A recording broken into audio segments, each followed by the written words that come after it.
allora con i prossimi due ospiti. Alla mia destra il dottor Raffaele Padrone, vice segretario nazionale di FSP Polizia di Stato. Grazie per essere tornato in nostra compagnia. Grazie. Alla mia sinistra invece l'amico Stefano Turchet, consigliere regionale in Friuli Venezia Giulia per la Lega. Ben ritrovato anche a lei. Infatti anche a voi, grazie. Allora, magari se volete poi interloquite tra di voi, perché il tema sicuramente è la sicurezza e il controllo del territorio. Magari poi parleremo anche di risorse a disposizione, di bilanci, magari anche poi chiudendo la sintesi con gli auguri, soprattutto per l'amico Turchet. Controlli sul territorio, abbiamo sentito le parole dell'assessore Loperfido prima. La polizia locale conta 56 agenti, senza contare Cordenons, quindi si rispetta la media di un agente ogni 1000 abitanti. Ma quando però leggiamo sulla stampa che la polizia stradale di Pordenone non ha neanche uomini e mezzi per uscire la sera vai a fare i controlli, allora casca un po' il palco, no, caro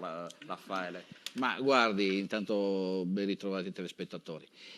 E io sono contento quando si leggono sui giornali o quando lo dice lei o qual'altro organo di stampa lo dica, ripeta quello che io dico qui dal 2009, quando dico le cose e sono vere, non sono false. Non è nel mio interesse dirle false, ma può sembrare a bocca di qualcuno, anche di qualche conduttore televisivo, che le fesserie vengono dette da parte di qualche sindacalista. Non si fanno mai nomi, perché sennò l'avrei già querelato, però è bello leggere sui giornali che le cose che il padrone Raffaele dice, quindi in FSP Polizia, dice sono vere. Allora, quando io dico che le pattuglie della stradale una volta facevano paura, cioè una volta, se vi ricordate, c'era il terrore di andare per la strada anche col motorino truccato, perché al di là dei vigili urbani che erano pochi, oggi la polizia municipale perché ha cambiato il nome, anche loro hanno cambiato il nome, ci dà più problemi che una pattuglia della stradale o dei carabinieri su una statale o su una via. Quando io dico che di notte c'è una pattuglia solo, una o due in tutto il Friuli Venezia Giulia, e se succede un incidente l'utente che è contribuente, che paga per avere questo servizio, si trova ad attendere o aspettare o se l'incidente non è veramente gravissimo a fare una contestazione amichevole perché non c'è la macchina. Questi sono i risultati di quello che io dico. Allora, è poco che si parli sempre, allora anche prima l'assessore mi ha detto, allora ho visto che sono arrivati 9 e io gli ho risposto, chiedimi quanti sono andati via e andranno via, perché poi i bilanci, no? Voi che siete amministratori, Turchet, voi siete amministratori, fate uscite e entrate. Allora, chiarito questo concetto, ripeto, sono contento che le cose che io dico sì, poi sono quelle che leggete sui giornali, che non dette da me. Lei mi ha dato una notizia che io oggi non avevo visto, però sì, voglio dire, quindi la notizia sicuramente arriva da qualche altra fonte ed è le cose che dico io. Una sua collega, una sindacalista,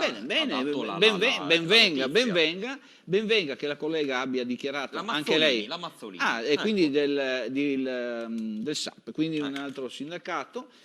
Voglio dire, così succede per tutti i controlli. Quando io dico che per fare i controlli, che adesso sono necessari, perché noi abbiamo iniziato a intensificare questi controlli all'interno delle città, quindi anche nella periferia, avete visto anche gli ottimi risultati che portano a casa i colleghi della sezione volanti e della squadra mobile. Questo si fa col lavoro sulla strada. Certo. E quindi se noi per ottemperare a questi grandi servizi di controllo siamo costretti a avere persone che arrivano da Padova a fare queste tipologie di controlli, significa che la città ha bisogno di più uomini. E allora è poco che si mi venga a dire arrivano 15. Se ancora abbiamo bisogno di chiamare qualcuno da Padova che venga a Pordenone, significa che non siamo autosufficienti. Ed è questo che io ho detto l'ultima volta quando parlo delle pattuglie miste ai confini, e dove vedo che negli ultimi arrivi, qua sono arrivate queste 9 persone e a Trieste neanche uno, e si continua a dire bisogna aumentare i confini, le pattuglie miste ai confini. Qua abbiamo l'assessore regionale, dovrà anche sentire, cioè se voi sapete che dovete aumentare le pattuglie ai confini, fate arrivare più gente. Avete un Stefano coordinatore Turchetti, regionale che mi pare... corde? Cioè, è vostra prerogativa questa? No, indubbiamente quello che sta affermando Raffaele Padrone corrisponde al vero. Io credo che ci sia bisogno di una riorganizzazione generale del servizio, perché io non conosco i dati degli anni 50, 60, 70, 80, non so qual era il rapporto cittadini-polizia, poliziotto. Credo che il rapporto fosse un po' diverso dall'attuale, indubbiamente c'erano più poliziotti e c'erano meno pordenonesi, c'erano anche meno reati di un determinato tipo. Certo. Oggi i reati che sono legati al fatto di vivere in una società globalizzata, adesso non voglio tornare sul discorso di un'immigrazione controllata, di frontiere aperte dai paesi dell'est, arrivano il venerdì sera, fanno i loro comodi, rientrano la domenica sera, è difficile perseguire un certo tipo di reati, la tecnologia li aiuta, questo genere di reati, e giustamente Raffaele dice 2 pattuglie in tutta la regione o 3 pattuglie in tutta la regione sono poche. Magari fossero, no, magari fossero 3, ho detto 2. Allora perché, io conosco un po' la situazione. Certo, perché la polizia essendo stradale... spesso a Trieste, magari anche andando di là, mi rendo conto del numero di agenti che ci sono in frontiere in determinati periodi. In determinati periodi vedo che c'è un numero consistente di agenti, poi passano anche 2 o 3 mesi e le frontiere mi sembrano sguarnite. Quindi credo che lì si vada a periodi. Non è competenza della Regione, ma sicuramente l'assessore Roberti, l'assessore che si occupa di sicurezza, in questi ultimi mesi ha fatto tutto il possibile per sensibilizzare il Ministero. È evidente che la nostra Regione deve, dal punto di vista del peso contrattuale, lavorare ancora. Perché? Perché qui si continua a dire, e questo lo afferma anche tutto sommato Raffaele, il nostro questore di Pordenone, che questa è un'isola felice rispetto ad altre regioni, che a Pordenone tutto sommato si vive bene, la situazione non è idilliaca ma comunque è molto buona rispetto ad altre città delle stesse dimensioni e quindi più di tanto non serve intervenire. Io sono d'accordo fino a un certo punto io non sono d'accordo con il questore. Io sono d'accordo. Perché non è d'accordo? Ma io guardi, cioè, scusate, perché ci vuole la prima elementare per capire. Se voi continuate a dire che non ci sono reati, io non capisco, Ministero, perché ti devo mandare le persone a Pordenone. Allora, diciamo che la tipologia dei reati, una tipologia può essere diminuita, lo vediamo, no? Magari sono diminuite le rapine nelle banche, ma certo, sono aumentati le attività di controllo che siamo ormai abituati ad avere in città, quindi i controlli, le manifestazioni, queste cose sono aumentate, i controlli nei locali, cioè voi volete la città, dico voi, per dire politica, come cittadini, voi volete la città controllata?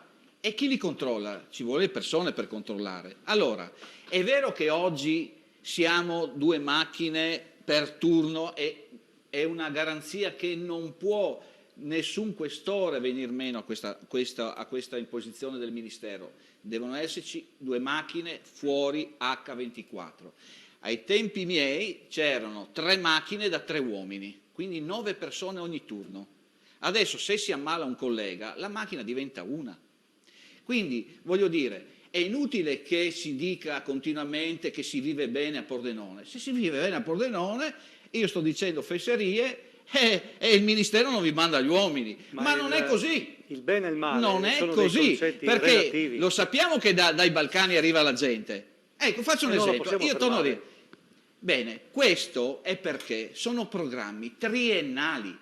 Ma da qua a 3 anni fa le cose sono cambiate ai confini, ma sono cambiate anche a Pordenone, sempre in peggio, perché quanta gente gira per Pordenone con cellulari che non ha niente con la cittadinanza italiana? Quanti? Sì, non erano previsti 3 anni fa queste cose. Il consigliere stava dicendo un'altra cosa. No, io ho capito cosa dice il consigliere, però voglio dire che se noi continuiamo a dire che a Pordenone tutto va bene, fatemi capire perché io devo mandare... No, tutto va bene perché siete bravi voi che riuscite a...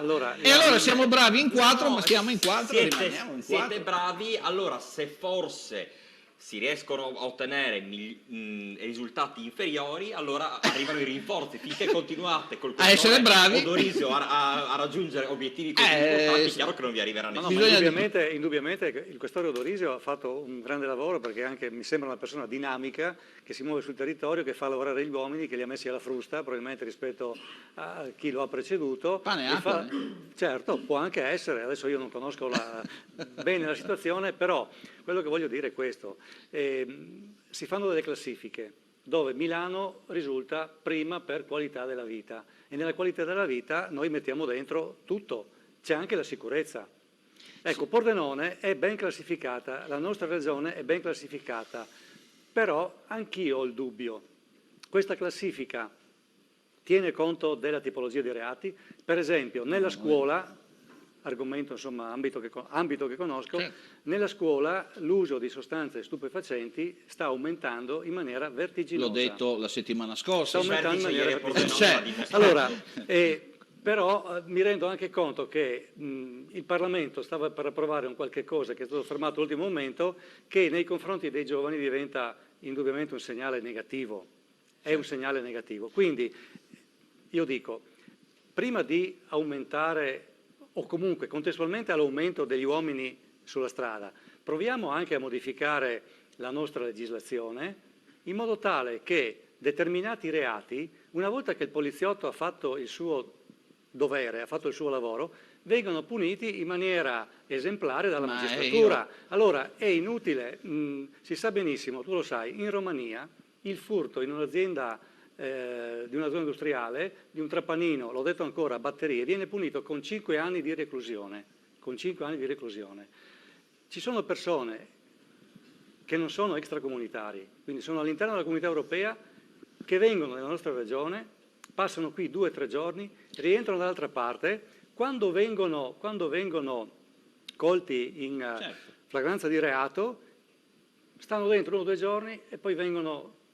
La gran parte delle volte stai dentro 2 o 3 ore, 2 o 3 ore. Allora, ti va bene se è di sabato sera, che stai dentro anche domenica. Bisogna che il Ministero dell'Interno, il Ministero di Grazia e Giustizia comincino a lavorare nei confronti io voglio dire che è perfettamente altrimenti noi rischiamo di avere sul territorio degli uomini che fanno il loro dovere, rispetto ai quali c'è grande rispetto, ma poi alla fine il loro lavoro viene vanificato perché... Pienamente ragione, consigliere, ho pienamente ragione. Il problema che voglio precisare sono 2 e poi chiudiamo velocemente, perché dovremo fare una trasmissione intera sulla sicurezza. La faremo. Allora, uno, che le persone che sono arrivate adesso, che non sono arrivate a Trieste, erano, ripeto, già segnate in un piano triennale.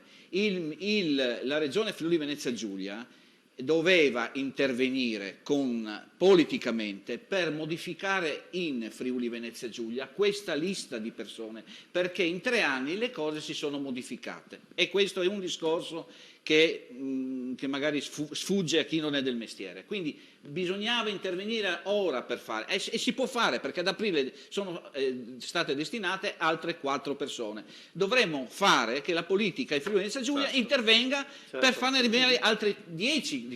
La seconda cosa è quella che volevo dire prima. Attenzione, se noi continuiamo ad andare per strada a arrestare le persone e il nostro codice di procedura ci dice che dobbiamo lasciarle libere dopo gli atti, il poliziotto fa il suo. Direttore, chiudiamo con una info che è appena arrivata mentre stavamo parlando al cellulare. Ho vinto un'altra battaglia. Finisce il corso adesso, il 14° corso dei medici della Polizia di Stato, quindi la loro formazione in polizia, e dopo tante battaglie sono riuscito a portare a Pordenone un medico, c'è già nome e cognome, viva Dio, almeno anche quello a Pordenone avrà anche il suo medico. Complimenti allora a Raffaele Padrone, però ci vedremo lunedì per gli auguri, invece ovviamente gli auguri li lasciamo fare anche a Stefano Turchette. Sì, grazie dell'opportunità e l'augurio a tutti i nostri telespettatori e alle famiglie del Friuli Venezia Giulia, e un augurio particolare a quelle persone che rischiano di perdere il lavoro in questo momento. Purtroppo alla fine dell'anno capita che aziende che fino a 20 giorni fa, un mese fa, stavano buone e zitte, se ne escono, vuol dire che il 7 di gennaio non riapriranno i battenti. Il nostro pensiero va soprattutto a queste persone, perché ho opportunità, insomma, facendo questo lavoro, di conoscere delle persone direttamente toccate. Mi auguro che chi di dovere intervenga, la Regione farà la sua parte, e spero che, insomma, il 2020 ci consenta di mettere le nostre aziende, anche quelle che sono in difficoltà, nelle condizioni di competere, perché il problema delle nostre aziende è competere con quelle straniere. Grazie, allora auguroni anche a lei, grazie a Stefano Turchet, ci vedremo nei prossimi appuntamenti, grazie anche a Raffaele Padrone, ci vedremo lunedì ovviamente per gli auguri. Andiamo però in Veneto, che vedo l'ospite di Alessio Conforti che giustamente sta scalpitando, abbiamo rubato parecchio tempo, a voi la linea.